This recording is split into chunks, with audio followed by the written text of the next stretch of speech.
Shalom, shalom mes bien-aimés dans le Seigneur. Shalom peuple de Dieu, shalom Église corps du Christ. C'est la servante de Dieu, Dodé Landi, encore une fois de plus auprès de vous, dans vos maisons, dans vos écrans, dans vos mobiles. Soyez bénis au nom de notre Seigneur Jésus-Christ. Que la paix du Seigneur soit sur chacun de vous, au nom de Jésus-Christ. Bien-aimés dans le Seigneur, aujourd'hui, je viens encore avec un message puissant, un message qui nous aide à se positionner et à avancer dans la vie chrétienne. Et pourquoi pas dans le domaine spirituel de notre vie de prière, de notre communion, relation avec le Seigneur Jésus-Christ. Soyez bien bénis, richement bénis au nom de Jésus-Christ. Notre Dieu est grand. Notre Dieu est puissant. Il est El Shaddai, il est l'étoile brillante du matin. Je veux parler d'une force. Le thème est la force des alliances dans le monde invisible. C'est un thème que j'aime bien, que j'adore et que j'aime partager avec l'Église corps du Christ. C'est un thème qui me fortifie, qui m'aide aussi à avancer comme il faut dans la vie chrétienne. Nous parlons de la force des alliances. Quand nous parlons des alliances, parce que nous avons beaucoup des alliances dans ce monde. Il y a des alliances dans le monde invisible, nous premièrement étant chrétiens avec notre Dieu. Il y a aussi des alliances dans le monde invisible avec notre adversaire et ses agents, ou bien dans leur monde, monde des hommes, monde des gens qui veulent avancer avec notre adversaire, le diable, Satan, les sorciers. Vous voyez? Donc, il y a plein des alliances dans ce monde. Et si je dirais les petites alliances, là, je vais dire, il y a des alliances que les gens vont à la rencontre de chercher quelque chose pour l'avancement. Mais quand nous parlons des alliances, nous voyons de Dieu. Hein? Nous savons qu'il y a un seul Dieu créateur qui est élevé au-dessus de tous les dieux. Mais il y a aussi d'autres petits dieux, donc ces dieux-là étrangers, ces dieux-là occultes que nous connaissons, qui font des alliances et qui essaient d'avancer dans leur monde, dans leur communion, dans leur façon de vivre.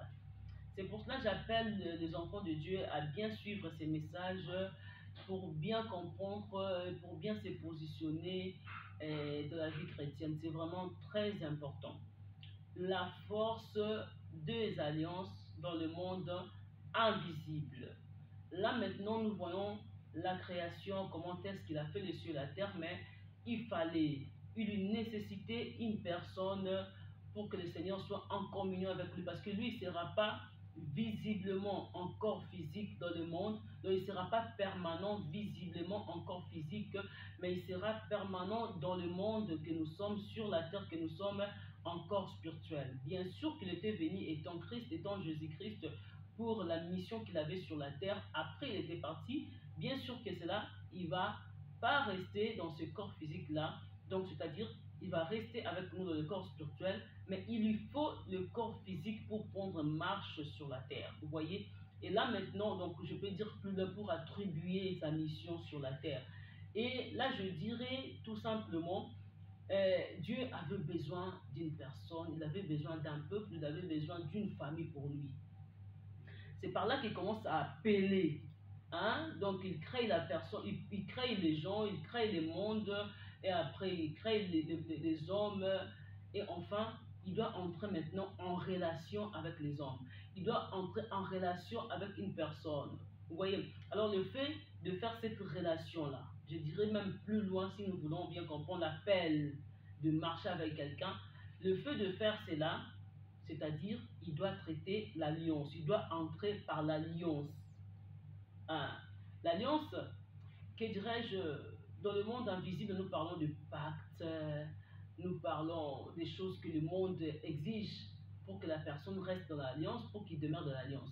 L'alliance, c'est une bénédiction, c'est une marche. Dans l'alliance, nous avons la protection. Dans l'alliance, nous avons comme rôle de respecter et d'obéir à la chose que la personne nous recommande. Vous voyez? Mais lui-même, il nous garantira des choses que nous allons avoir dans l'alliance. Si nous retournons, vous allez voir que avec Abraham, Dieu va traiter avec Abraham l'alliance. Si vous regardez dans le livre de Genèse 12, regardez 12, le premier verset, si je n'ai pas oublié, premier verset déjà, si vous descendez lentement à partir du 5e, bien 6e, vous allez pouvoir comprendre que dans cette alliance-là, Dieu fait l'alliance avec Abraham. Il appelle Abraham d'une manière ou d'une autre, sort de ta patrie, de ta famille, va dans l'endroit là où je vais te montrer. Il fait sortir Abraham là où il était pour qu'il aille quelque part selon son plan, selon son besoin, donc selon le besoin de Dieu. Mais bien aimé dans le Seigneur, Abraham était encore dans sa famille, il n'était pas seul, ils étaient nombreux. Donc Dieu avait créé les hommes, mais dans des hommes, Dieu a un homme, a des gens qu'il a choisis, soit qu'il va choisir pour la mission que lui-même Dieu a sur la terre. Il a des gens qu'il a déjà appelés depuis même la prédestination du monde. Il a des gens qu'il a déjà élis, qu'il a déjà choisis pour lui, pour faire sa mission sur la terre. Donc l'appel que nous avons, soit l'appel que tu as aujourd'hui, ce ne sont pas des choses que Dieu nous a données aujourd'hui, ce ne sont pas des choses que nous avons eues aujourd'hui, mais ce sont des choses que nous avons reçues même avant la fondation du monde. Dieu savait que il y a une femme qui va être appelée Dodin, elle sera servante de Dieu, elle sera ceci, elle sera cela. Dieu le savait. Nous sommes venus accomplir la mission de Christ en nous étant humains. Christ est en nous en esprit, mais nous étant humains, nous sommes venus mettre nos pas à accomplir la mission de Christ. Dieu entre dans l'alliance avec Abraham pour lui dire ce qu'il doit faire. Et Abraham ne savait pas la suite, il ne savait pas ce qui devait se passer, il ne savait pas que ferais-je. Mais c'est lui maintenant, Abraham, d'obéir à Dieu, de respecter. Le fait de respecter et d'obéir lentement, Dieu va commencer à t'éclaircir la vision, il va commencer à te dire exactement ce que tu dois faire. Tu n'es pas quelqu'un à se poser tant de questions, à se demander pourquoi. Tu n'es pas quelqu'un à douter parce que tu n'es pas seul, tu es avec un Dieu invisible qui connaît déjà l'avenir, qu'il a planifié, qu'il a planifié, qu'il a planifié, qu'il a déjà programmé, organisé pour tous les hommes qu'il a appelés dans son œuvre. Donc, c'est-à-dire, il a déjà planifié cela. Ce sont des choses que toi, tu ne vas pas encore planifier. Non. Ce sont des choses que toi, tu ne peux pas encore te lever à recadrer. Il y a un Dieu qui va te donner la sagesse, qui va t'orienter, qui va t'aider, qui va éclaircir les choses. Comment tu feras de la sorte et de la sorte et de la sorte. Vous voyez? Donc, c'est un Dieu qui est là présent. C'est un Dieu qui veut se manifester en toi. C'est un Dieu qui va te dire ce que tu dois faire exactement.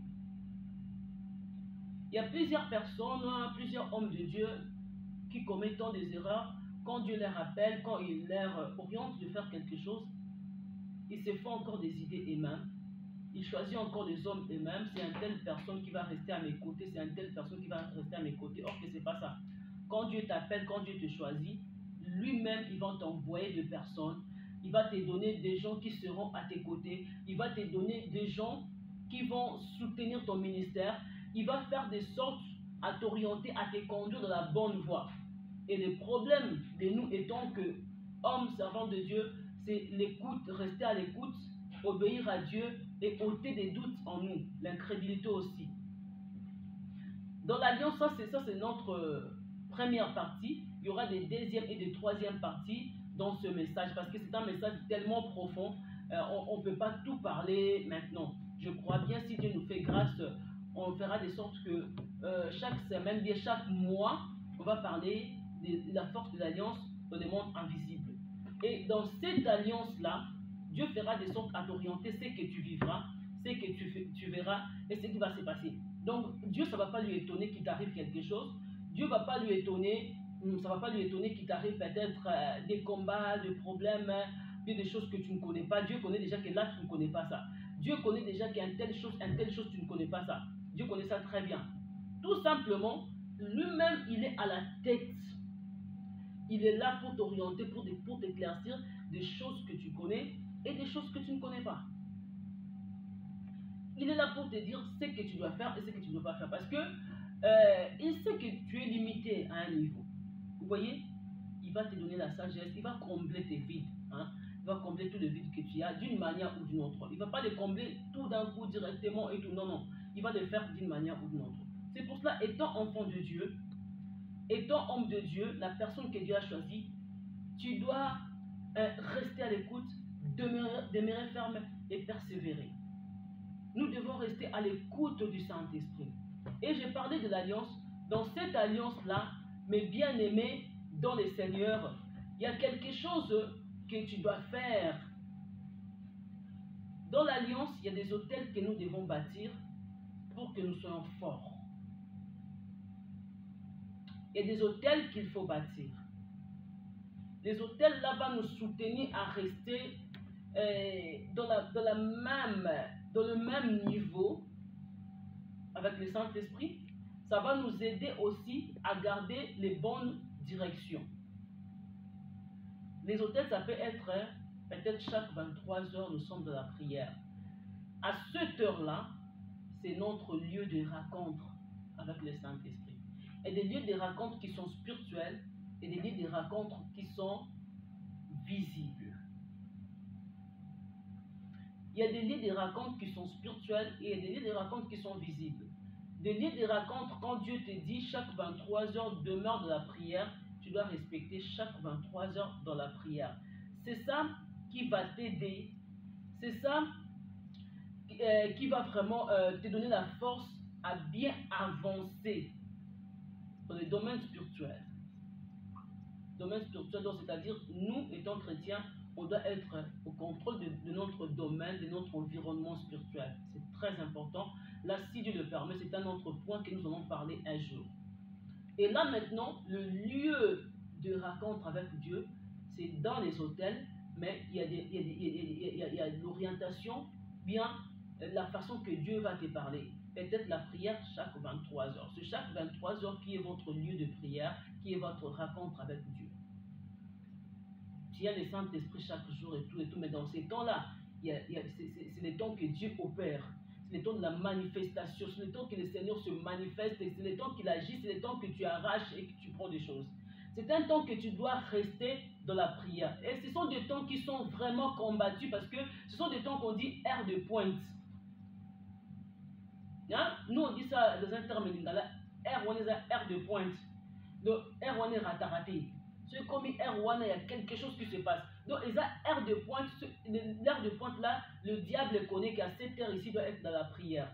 Et qu'est-ce qui va se passer dans tout ce temps-là qui sera de la prière? Comme Dieu te dit à chaque 23 heures, tu auras des combats qui vont te combattre. Parce que c'est un lieu de rencontre avec Dieu. C'est un lieu de rencontre avec ton Dieu. Ouais. Premièrement, tu auras des coups de fil à 23 heures. Si 23 heures juste arrive, waouh, coup de fil, ça commence. Le diable va aller troubler des gens pour que tu n'arrives pas à prier à 23 heures. Parce qu'il sait, si tu pries, tu vas réussir. Si tu pries, tu vas arracher, récupérer tes bénédictions. Et chaque 23 heures, tu verras, tu seras vraiment combattu à ne pas prier. Quand l'heure arrive, il y a un combat de sommeil, des fatigues, des téléphones, des concentrations, ainsi c'est là le travail, il y a quelque chose que tu devais faire, tu n'as pas fait. Tout ça, ça reviendra seulement à l'heure de prière, à 23 heures.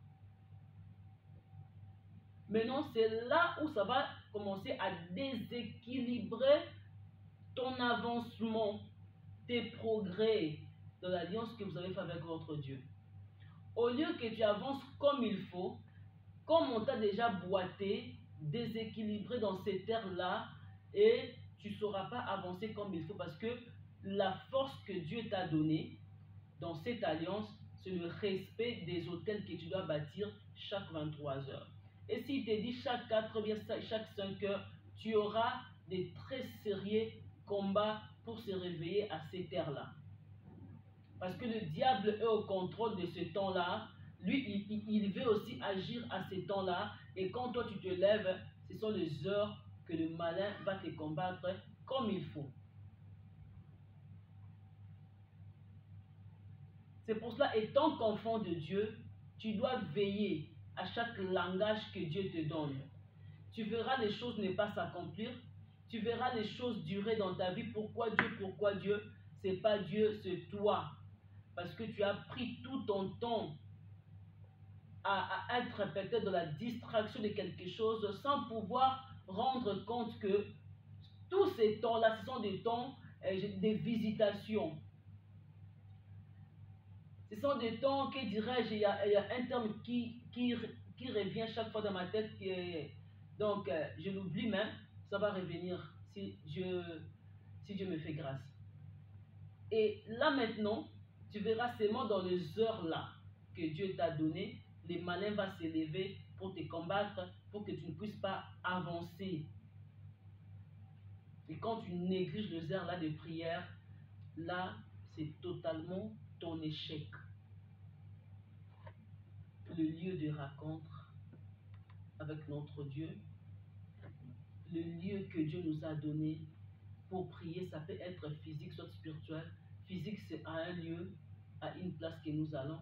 Spirituellement, c'est les heures de prière, les jours là où on doit jeûner et prier, les jours là où on doit avoir de veillée des prières, les temps de retraite, les temps que nous devons passer un moment de la concentration avec Dieu. Le diable fera de sorte que tu échoues dans tous ces temps-là. Et la façon que tu vas échouer dans ces temps-là, tu échoues totalement dans ton ministère, dans ta vie chrétienne, parce que tu as négligé des choses de base qui va te soutenir, qui va faire de sorte que tu avances. Dans l'alliance, il n'y a pas que l'alliance que nous avons traitée avec Dieu. Il y a des choses qui donnent la force de l'alliance. C'est premièrement les autels à bâtir. Les autels que nous bâtissons, ce n'est pas seulement l'argent que nous donnons. Non, c'est premièrement le plan du travail que Dieu nous a donné, les heures de prière, chaque 23 heures, chaque 5 heures du matin, jeudi, jeûne et prière, de retraite chaque fin du mois, de veillée des prières. Tout ça sont des forces qui nous aident à avancer dans l'alliance avec notre Dieu. Ça, c'est une base très importante. C'est la base qui est très efficace pour que notre ministère avance et réussisse. C'est pour cela, étant qu'Église, étant qu'enfant de Dieu, on doit veiller et revenir dans tout ce base que le Seigneur nous a donné dans son alliance. Nous, que le Seigneur Dieu a appelés, nous qui avons eu cette vocation, on doit maintenant revenir dans ce base-là et demander à Dieu maintenant que devons-nous faire. Parce que nous avons laissé toutes ces bases, nous avons abandonné, négligé cela. Que ferons-nous maintenant pour avancer? Dieu va te dire ce que tu feras. Je peux dire comme les enfants d'Israël.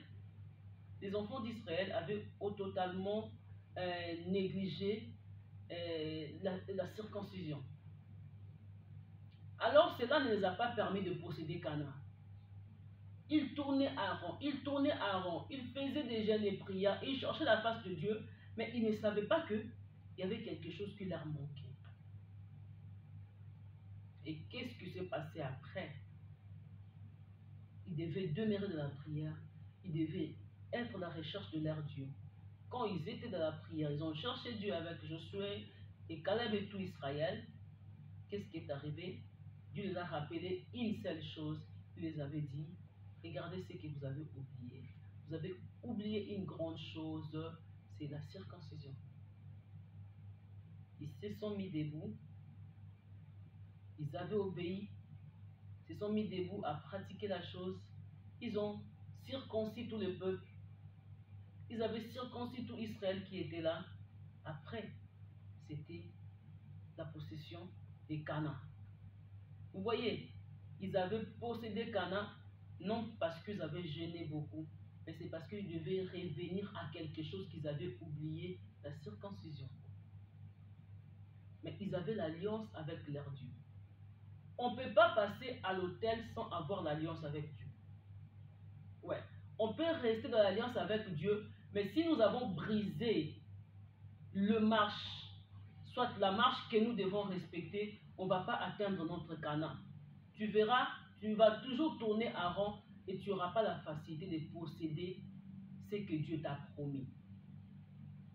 Là, ce sont des lieux spirituels qui est la rencontre avec notre Dieu. Ce sont des points que je viens de soulever, des lieux spirituels, ce sont des hôtels que nous bâtissons pour se rencontrer avec notre Dieu. C'est comme ça que faisaient les enfants d'Israël. Il y avait un temps qui devait rester pendant 7 jours, 14 jours pour faire des fêtes, fêtes comme fête de tabernacle, fête de Pâques, fête de sabbat, ainsi de suite. Et c'était des lieux de rencontre avec leur Dieu. Il y avait beaucoup de fêtes qu'ils faisaient. C'était tout simplement pour la gloire de Dieu. Vous voyez, ils devaient respecter toutes ces fêtes-là. Et cela leur a aidé aussi à marcher, donc à avancer jusqu'à atteindre Canaan.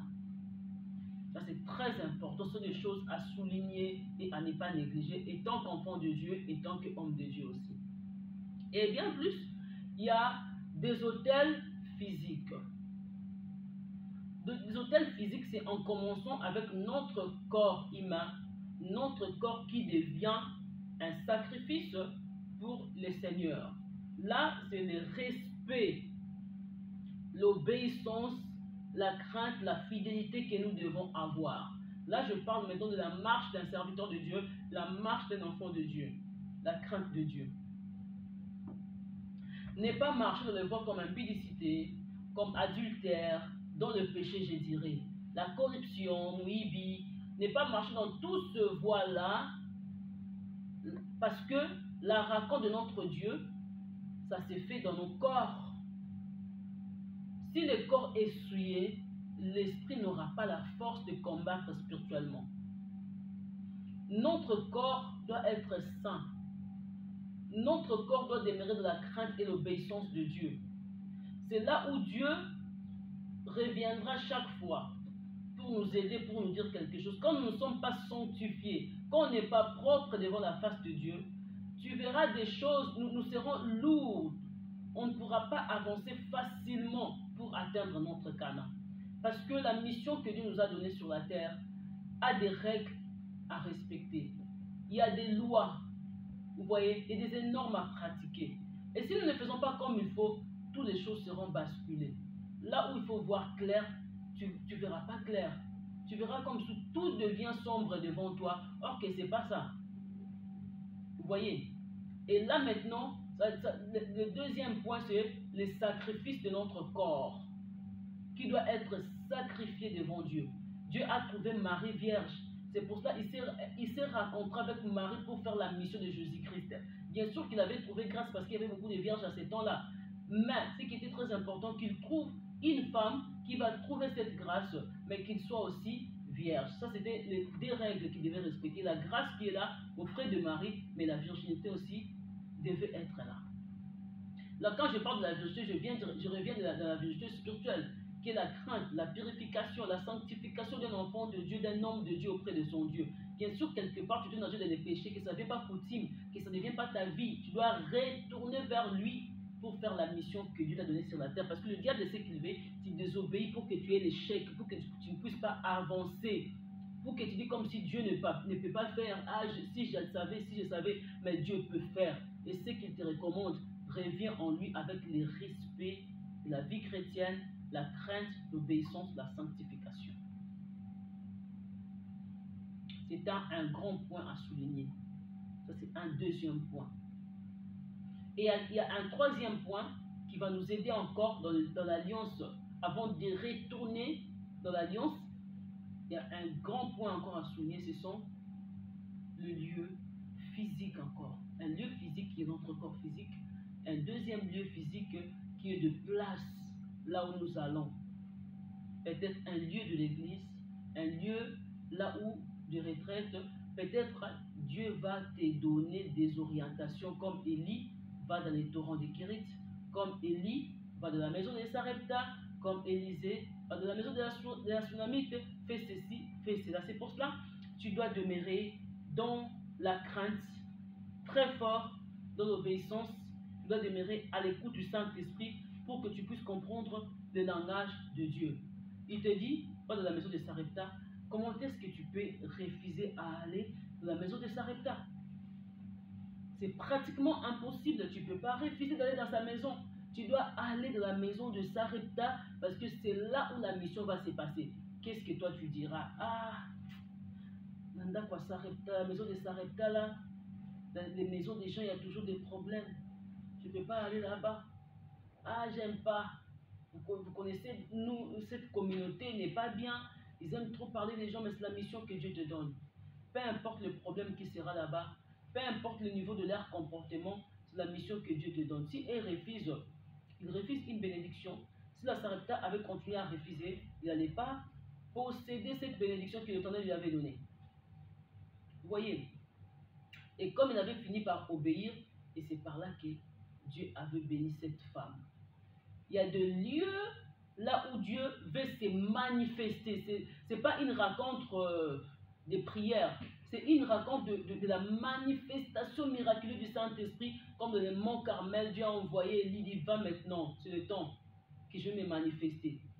Quand nous sommes dans la prière, quand nous prions dans les hôtels spirituels, dans les lieux spirituels, il y a des lieux physiques que Dieu nous oriente tout simplement pour se manifester, pour appeler, pour ramener l'opération spirituelle visible, pour ramener ce que toi tu as fait à l'invisible visible. Il y a des lieux de rencontre qui aussi les téléphones appellent une telle personne, dis-lui ceci et cela. Quand tu appelles la personne directement, oui, le Seigneur m'avait dit aussi ça, c'est que tu viens de me dire. Ça, c'est un lieu physique, ce n'est pas un lieu spirituel, c'est une communication, je dirais. C'est une manifestation de ce que Dieu a fait déjà à l'invisible et il veut maintenant, il veut le rendre visible. Il veut que cela donc devienne visible, que ça ne reste pas à l'invisible. Dieu te dit, appelle cette personne. Oh mon Dieu, pourquoi? C'est pour cela, un homme de Dieu, c'est quelqu'un qui s'éloigne des gens, qui n'est pas à chaque tonga, il m'a solo et tout. Non, non, non. C'est quelqu'un qui est vraiment à distance avec les gens. C'est quelqu'un qui n'a pas le temps pour les gens. Quand Dieu t'envoie, tu pars. Tu restes dans la distance de respect. Tu es quelqu'un qui te respecte. Tu es quelqu'un qui sait bien faire les choses. Un homme de Dieu, c'est quelqu'un donc qui garde les distances, des sérieuses distances avec les gens pour que les gens ne te prennent pas comme si c'était leurs amis, c'est l'amusement, des plaisanteries. Non, non, non. Il faut savoir bien garder les distances. Parce que quand Dieu veut t'utiliser et que tu es quelqu'un qui est habitué aux gens, ce que tu diras ne prendra pas place dans leur tête. Alors pour ne pas leur faire tomber dans la faiblesse, plutôt il faut garder des sérieuses distances. Tu es là, bonjour, bonjour, et c'est fini. Tu ne viens pas quelqu'un de ma solo avec les gens, non. Tu perdras le respect. C'est très important, étant enfant de Dieu, étant l'église du Seigneur, d'avancer dans la crainte, dans l'obéissance du Seigneur. C'est très important, étant qu'enfant de Dieu, de respecter tous ces trois lieux-là, des rencontres avec Dieu. Dieu veut se raconter avec une telle personne, c'est que tu dois comprendre, tu es le corps physique, un corps puissant pour connecter au monde la pensée de Dieu, la manifestation miraculeuse du Saint-Esprit.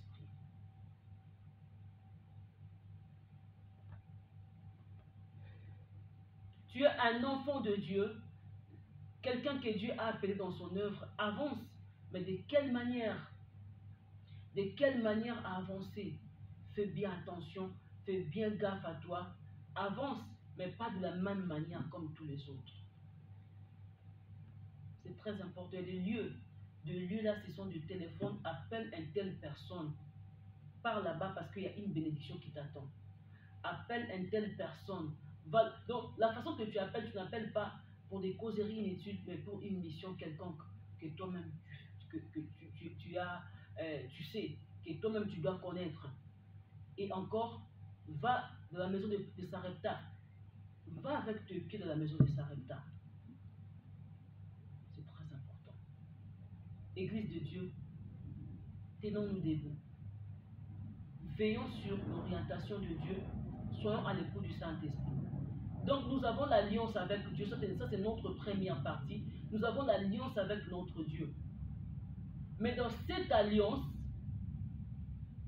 il y a des forces qui vont nous aider à vivre la manifestation du Saint-Esprit, qui va nous aider à vivre l'accomplissement de promesses que Dieu nous a fait dans cette alliance. Si nous ne savons pas cela, nous allons tomber par terre. Dans cette alliance que nous avons avec notre Dieu, ça va nous aider à atteindre les niveaux que Dieu a prévus, qu'il a planifiés pour nous. Gloire soit rendue à notre Dieu, parce qu'il ne nous laissera jamais, mais nous devons gagner les temps que le Seigneur nous a donnés. Si nous ne savons pas gagner les temps là, nous allons perdre. C'est nous qui vont perdre. Pour ne pas perdre, il faut, que dirais-je, nous on dit profitons. Et les termes que les chrétiens disent, saisissons les temps. Je ne dirais pas car les jours sont mauvais. Bien sûr, ça c'est pas notre thème, mais saisissons les opportunités que Dieu nous donne. Parce que si nous ne savons pas saisir les opportunités, nous allons attendre longtemps. Au lieu de vivre cette bénédiction cette année, on verra cela après 2 ans, après 3 ans, après 4 ans. Levez-vous. Quand Dieu vous dit quelque chose, avancez. Quand Dieu te réveille chaque fois, regarde, sache-le, il est là, il veut agir, il veut faire. N'attends pas demain ou après-demain. Gloire soit rendue à notre Dieu. Gloire soit rendue à notre Seigneur Jésus-Christ. Nous sommes vraiment à la fin de ce message. Ça, ce sont de grands 3 points que je soulignais. Mais notre thème, c'est la force de l'alliance dans le monde invisible. Nous allons continuer ces messages. Ça, c'est notre première partie. Il y a un 2e, 3e, 4e et 5e. Mais je sais que Dieu nous fera grâce. Vous allez voir cela dans notre chaîne de YouTube. Notre première partie, et dans les jours à venir, vous verrez notre 2e partie. Là, on va revenir dans l'alliance, la force de l'alliance dans le monde invisible, avec d'autres points qui vont être là pour éclaircir l'Église corps du Christ. Soyez bénis, abondamment bénis, richement bénis, au nom de notre Seigneur Jésus-Christ. Amen. À tout à l'heure, nous allons revenir avec ce grand thème. Amen.